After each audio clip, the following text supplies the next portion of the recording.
Buenos días. Bueno, yo voy a presentar el siguiente caso clínico. Mi nombre es Aureliano. Ellos son mis colaboradores.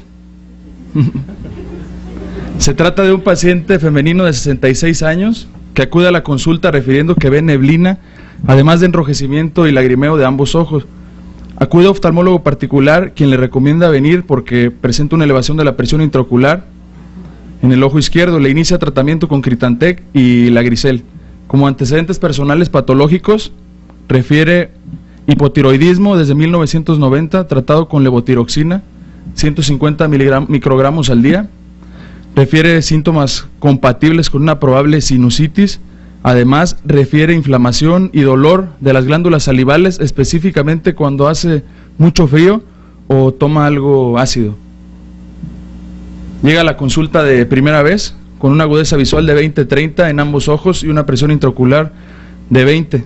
A la biomicroscopía podemos observar la conjuntiva vulvar hiperémica, un terigión nasal menor a 1 milímetro, la córnea clara.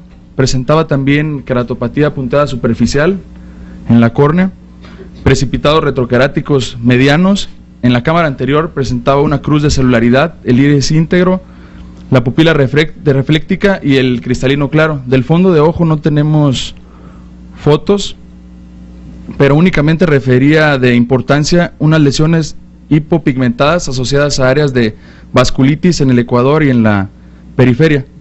Cuando llega al servicio de uvea, al día siguiente, presenta la misma agudeza visual y la misma presión intraocular, igual la conjuntiva vulvar hiperémica, todo similar, celularidad, una cruz en cámara anterior. Se decide iniciar prednefrin en dosis reductiva y TP, además de los lubricantes. Ahora sí, pudimos tomar fotos del fondo de ojo, donde encontramos que en el ojo derecho no presentaba ninguna alteración en el polo posterior, pero en el ecuador y en la periferia media presenta esas lesiones hipopigmentadas asociadas a la vasculitis. Estas lesiones medían menos de 1/4 de diámetro de disco, algunas asociadas a hiperpigmentación alrededor. El ojo izquierdo igual, sin ninguna alteración en el polo posterior, las lesiones de las mismas características y la vasculitis. Se pidieron los laboratorios, los exámenes de rutina estuvieron normales, solo coloqué la biometría hemática. El perfil infeccioso también estaba negativo. Se decidió pedir una fluorangiografía en la que el polo posterior estaba sin alteraciones, únicamente se encuentran las lesiones amarillentas que describí hace un momento, con hiperfluorescencia asociada a la vasculitis. En la visita subsecuente a uvea, el paciente seguía con el mismo tratamiento tópico, prednisolona y el cicloplégico, cabe mencionar. Y en la visita subsecuente acude presentando una agudeza visual de ojo derecho de 20-50, ojo izquierdo 20-80 y una presión intraocular de 14 y 16. A la biomicroscopía presentaba una cruz de celularidad en cámara anterior, una cruz de celularidad vítrea reciente, y en el polo posterior del ojo izquierdo encontramos cambios pigmentarios compatibles con edema macular y un brillo en celofán, una membrana epirretiniana, por lo que se decidió pedir una fluorangiografía y un OCT. Bueno, hasta aquí, de acuerdo a la celularidad y los síntomas, nos quedamos con el diagnóstico de panuveitis en estudio y se decidió iniciar la prednisona 50 miligramos vía oral. Okay. Bueno, en la fluorangiografía y en el OCT se comprobó el diagnóstico de edema macular cistoideo y se pensó en la aplicación de un intravítrea de triamcinolona. Bueno, hasta aquí, como el doctor ya me ayudó hace un momento, no teníamos un diagnóstico certero. Pensamos en las causas de panuveitis que presentaran múltiples lesiones coriorretinianas y vasculitis, y fuimos descartando una por una, quedándonos con la sospecha de sarcoidosis. Entonces pedimos estudios de complementarios, calcio en orina, calcio en suero, que estaban normales, la lisosima también, pero la enzima convertidora de angiotensina se encontraba elevada, que se encontraba totalmente normal, con hilios normales y el parénquima pulmonar sin infiltrados, distensión adecuada, pero seguíamos con la sospecha de la sarcoidosis, en el cual se observa concentración anormal del radiofármaco en las glándulas salivales y parótidas, también en el mediastino y en aparente localización alveolar. Aquí está el acercamiento. Siguió el mismo, se le colocó el intravitrio de triamcinolona y siguió con la prednisona 50 miligramos.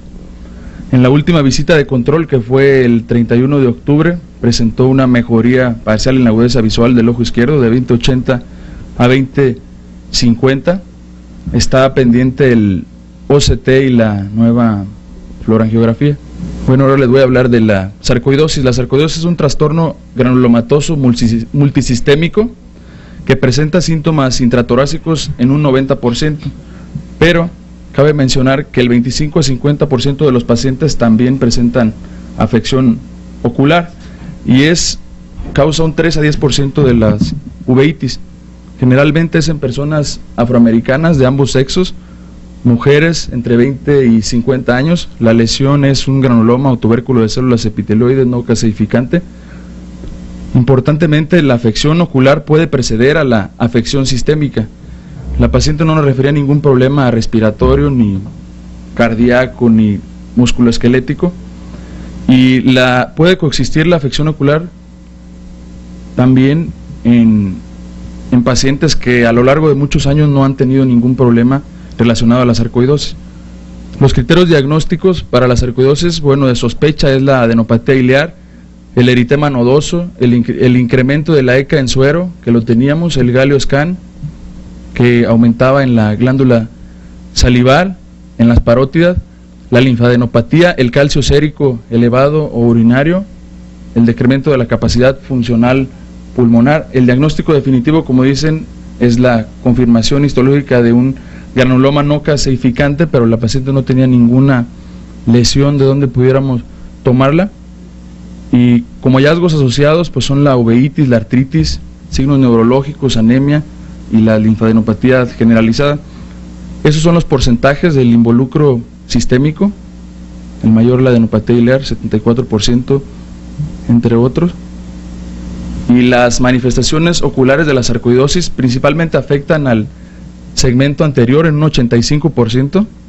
La conjuntiva puede estar afectada del 6.9 al 70%, generalmente son nódulos, que son los granulomas no calcificantes. Después sigue la uveitis anterior, que es una uveitis anterior granulomatosa crónica, que se presenta del 22 al 70%. Nódulos en el iris, que generalmente es cuando presentan exacerbación de la uveitis o cuadros repetitivos. Las sinequias posteriores, asociadas a la uveitis, la catarata, glaucoma y una queratopatía en banda. En el segmento posterior, que afecta al 25%, el signo más común es una vitritis, que se presenta en el 3 al 62%, luego una uveitis intermedia, panuveitis, uveitis posterior, vasculitis retiniana, edema macular cistoideo y la afección del nervio óptico. A nivel de la órbita, que se afecta en un 26%, lo más involucrado es la glándula lagrimal, que presenta una tumefacción y una disminución en la producción de las lágrimas. También puede afectar el drenaje de la vía lagrimal. Como parte asociada a nuestro caso, los pacientes con sarcoidosis suelen presentar una periflebitis asociada a exudados amarillentos, que son los taches de Bowlby, un envainamiento de las venas con puntos blancos alrededor de 1 o 2 cuadrantes. Ella estaba más confinado al cuadrante temporal inferior. Pueden presentar neovascularización también, una escleritis posterior o una oclusión de la vena central de la retina. Unas presentaciones como una variante de la sarcoidosis es el síndrome de Lofgren, que se presenta con eritema nodoso,